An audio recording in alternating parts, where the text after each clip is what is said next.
The lawyer slid the envelope across the table without a word. Inside was the will she'd been dreading to see. When Lisa unfolded the paper, her heart sank, and then, strangely, she laughed. $1, she said under her breath. After everything she'd been through, the divorce, the court battles, the silence from her ex-husband's family, that was all she got? $1 single. It almost felt like a joke. Her lawyer didn't laugh. He just adjusted his glasses and said softly, "Mrs. Carter, I'll need you to come by tomorrow morning. There's more to this." Lisa blinked.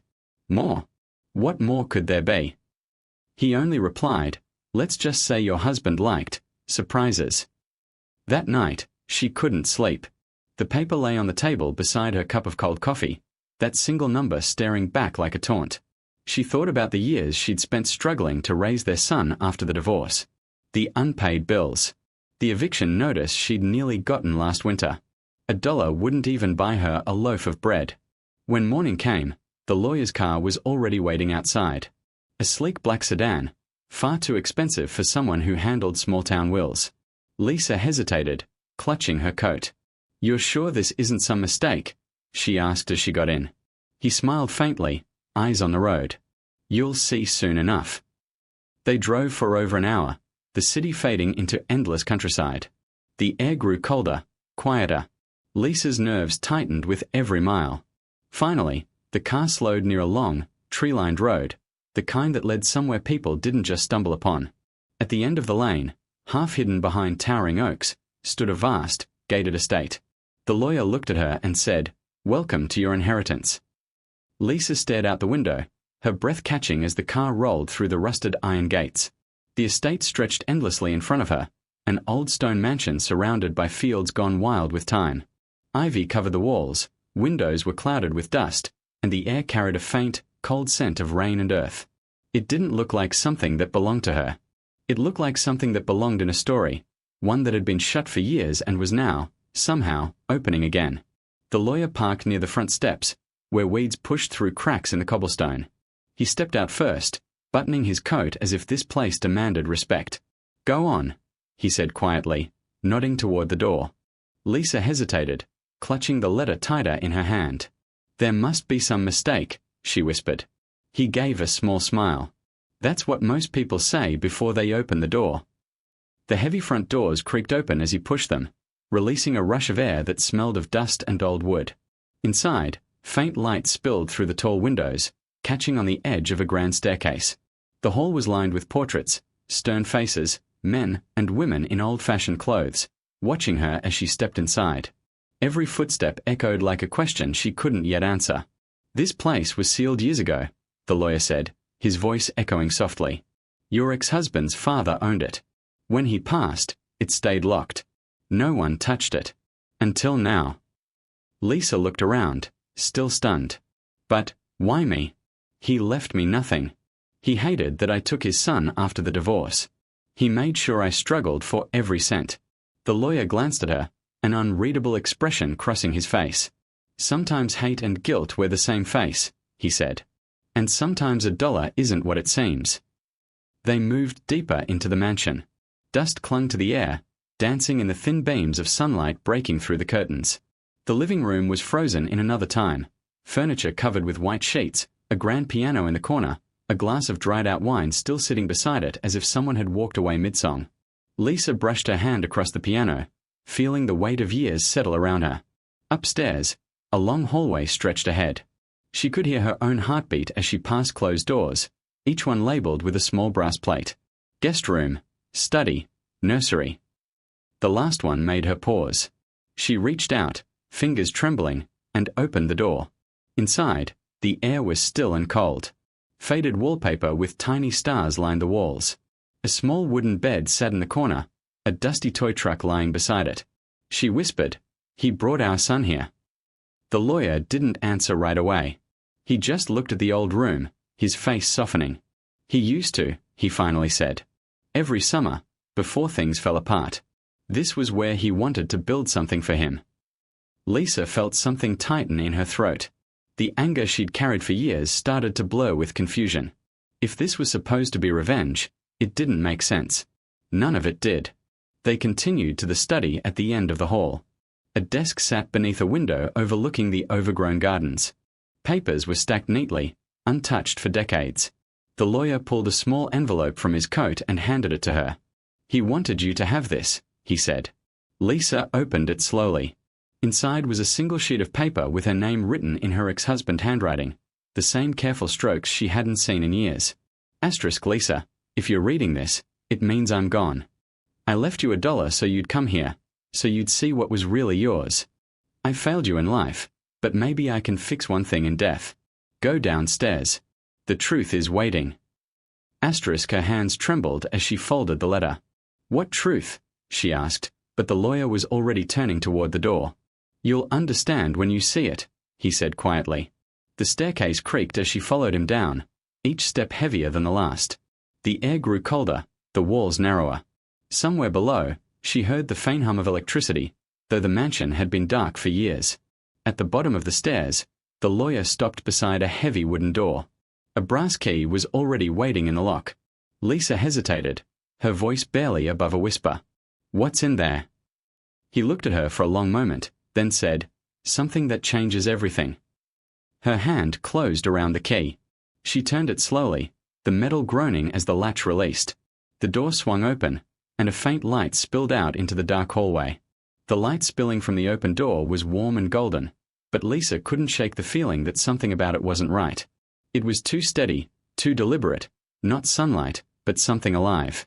The lawyer stood quietly beside her, hands clasped, waiting for her to take the first step.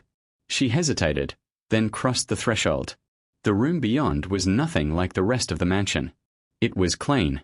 Not new, but untouched by dust or decay. Rows of cabinets lined the walls, each labeled with a name she didn't recognize. In the center stood a large wooden desk, and behind it, a painting, a man in a dark suit, eyes sharp and familiar. It took her a moment to realize why. It was her ex-husband's father, the man who had despised her. Lisa stepped closer, her boots echoing softly against the marble floor. What is this place? The lawyer joined her slowly. It's a records room, a personal archive. He built it himself, kept everything hidden down here. She frowned. Hidden from who? He looked at her for a long moment before saying, Everyone. On the desk lay an open ledger.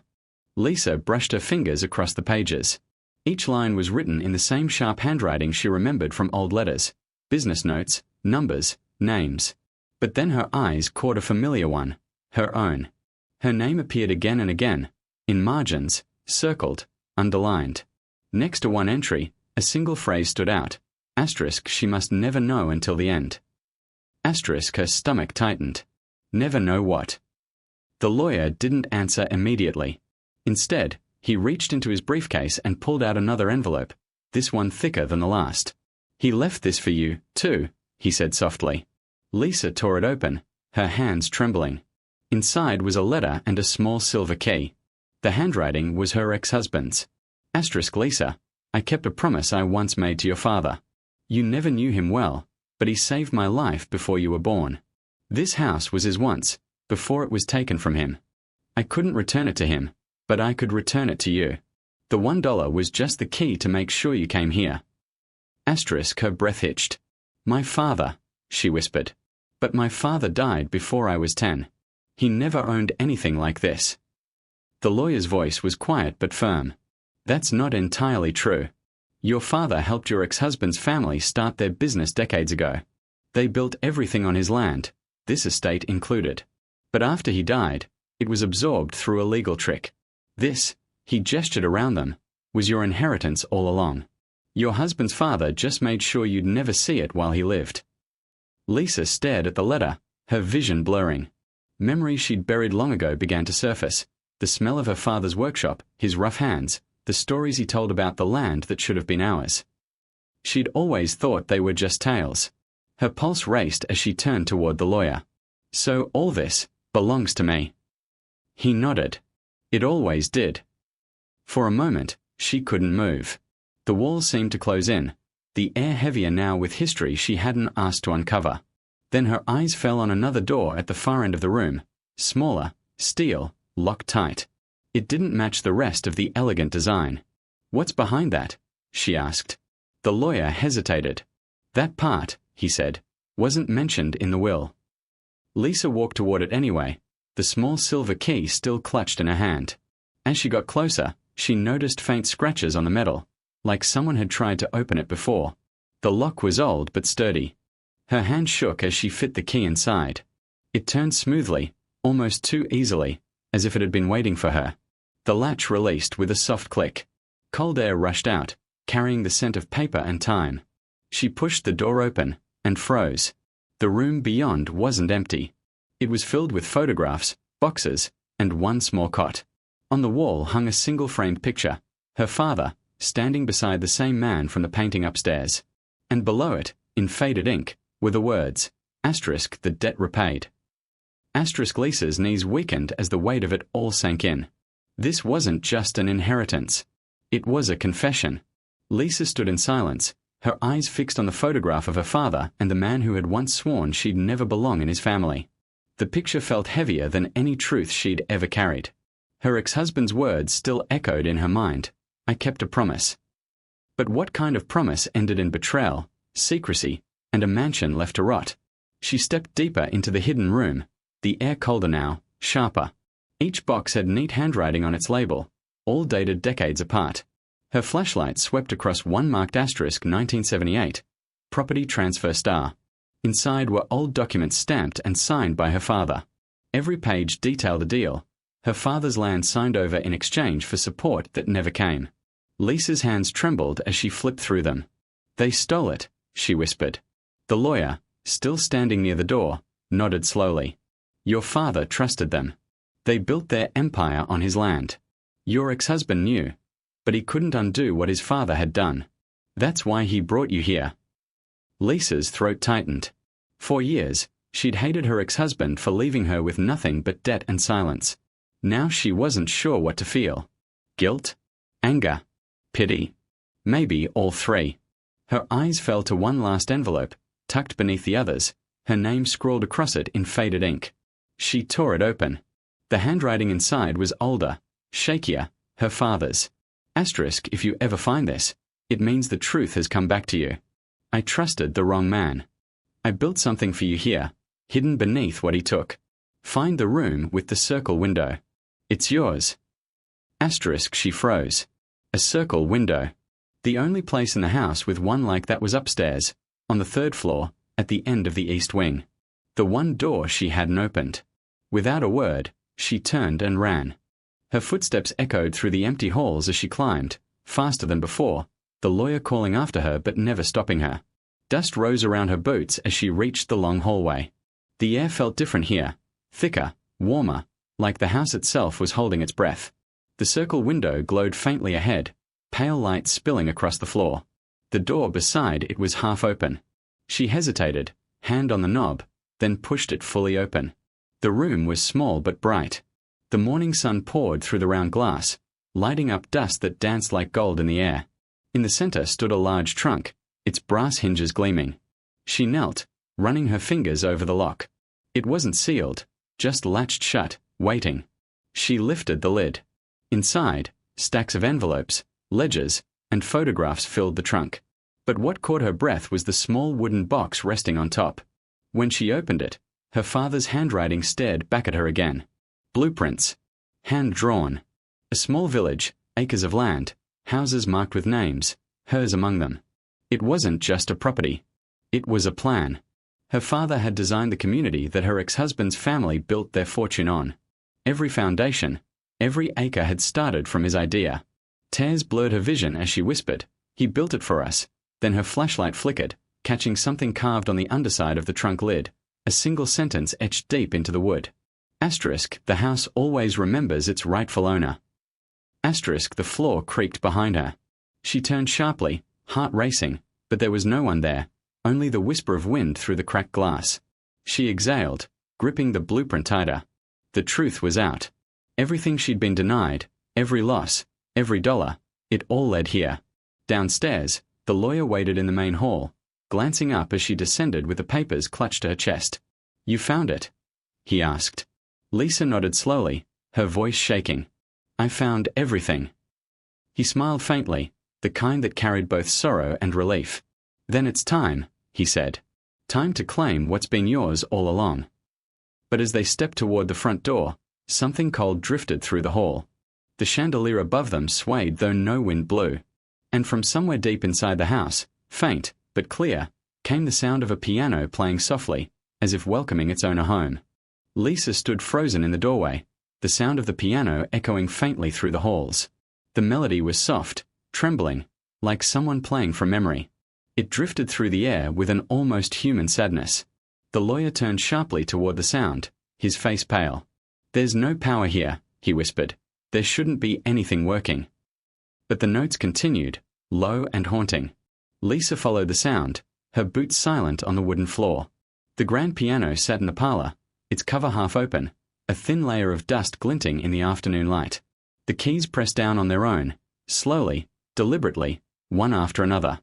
The same song she remembered her father humming when she was a child. Her throat tightened. "He used to play this," she murmured. The lawyer stayed at the doorway, his voice soft. "This house holds more of him than you realize." She reached out, hesitating, then pressed her hand gently on the piano lid.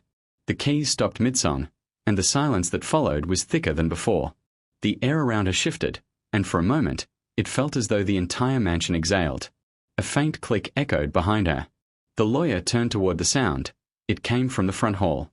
One of the old portraits had fallen slightly crooked, revealing a small safe embedded in the wall.